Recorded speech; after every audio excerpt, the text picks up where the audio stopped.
Welcome to the Premier League Bulletin for Matchday 2. Roberto Martinez added his voice to criticism of the transfer window after Everton rejected a £28 million bid from Manchester United for Leighton Baines and Marouane Fellaini, describing it as derisory and insulting. The Toffees face West Bromwich Albion at Goodison on Saturday, with the Spaniard bracing himself for an improved United offer expected to be around £35 million for the pair.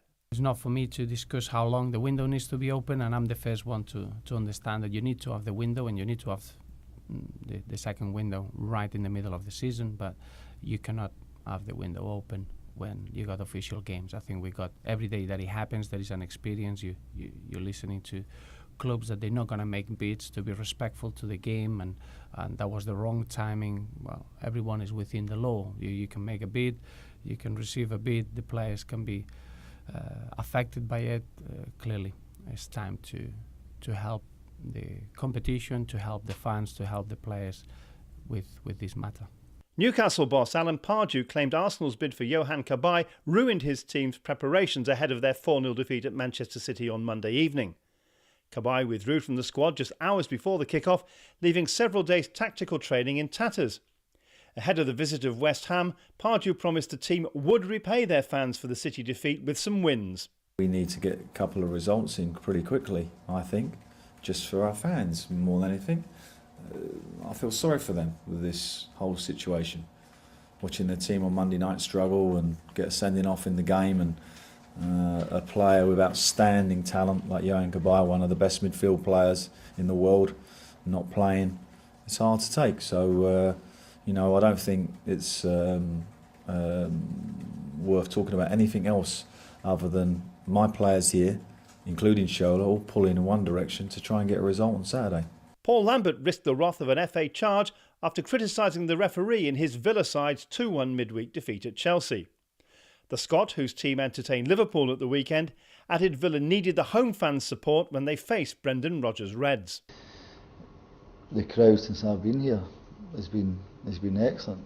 The game's been sold out for weeks, so I think the crowd have seen what can happen if you get right behind it. Aston Villa crowd have been great since I've been here.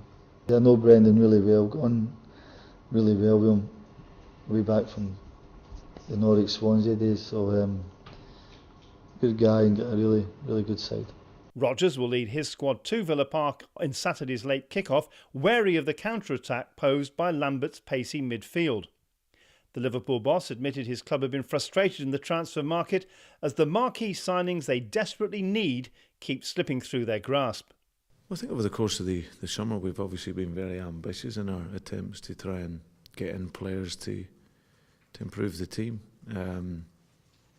Some might say too ambitious, but it's, this is Liverpool Football Club.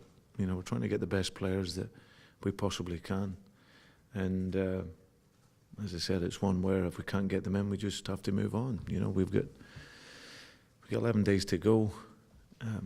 We have to do everything we possibly can because it hasn't changed. If you're going to claim the league, you have to have quality, and you have to, as I said, get the best players you possibly can into your club to help you climb. So, and that's our aim. So, of course, if you don't get the player that you want, then there's always that initial disappointment, but you can't dwell on it.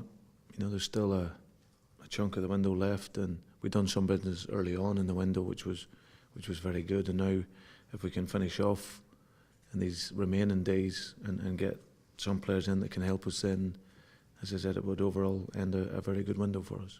Arsenal calmed talks of a crisis as they all but booked their place in the Champions League group stages with a comfortable 3-0 win against Fenerbahce on Wednesday evening.